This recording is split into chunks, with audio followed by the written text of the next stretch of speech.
இப்போலாம் நீங்கள் என்ன சந்தேகப்பட ஆரம்பிச்சிட்டீங்க. இன்னைக்கு காலைல நான் குளிச்சுட்டு வர கேப்பில் என் ஃபோனை ஏதோ செக் பண்ணிட்டு இருந்தீங்க. என்ன பார்த்துட்டு இருந்தீங்க? காலைல என் ஃபோனை நான் எங்கேயோ மிஸ்பிளேஸ் பண்ணிட்டேன். அதான் உன் ஃபோனில் எடுத்து கால் பண்ணேன்னா ஃபோன் எங்கே இருக்குன்னு கண்டுபிடிக்கலாம் தான் எடுத்தேன்.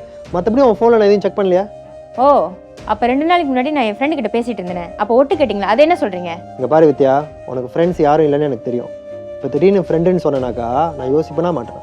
அதுவும் இல்லாமல் சோஷியல் மீடியா ஃப்ரெண்டுன்னு வேறு சொல்கிறேன். எனக்கு கொஞ்சம் பயம் வந்துருச்சுமா, அவ்வளோதான். நீங்கள் நல்லா சமாளிக்கிறீங்க.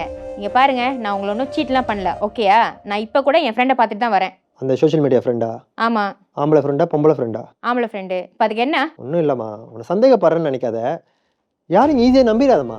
எல்லாரும் ஒரு ஆள்கிட்ட எதாவது எதிர்பார்த்தா பழகுறாங்க. இப்போ அவங்ககிட்ட பேசிட்டு இருக்கால, இவன் கூட அவங்ககிட்ட எதாவது எதிர்பார்த்து தான் பழகுவான்.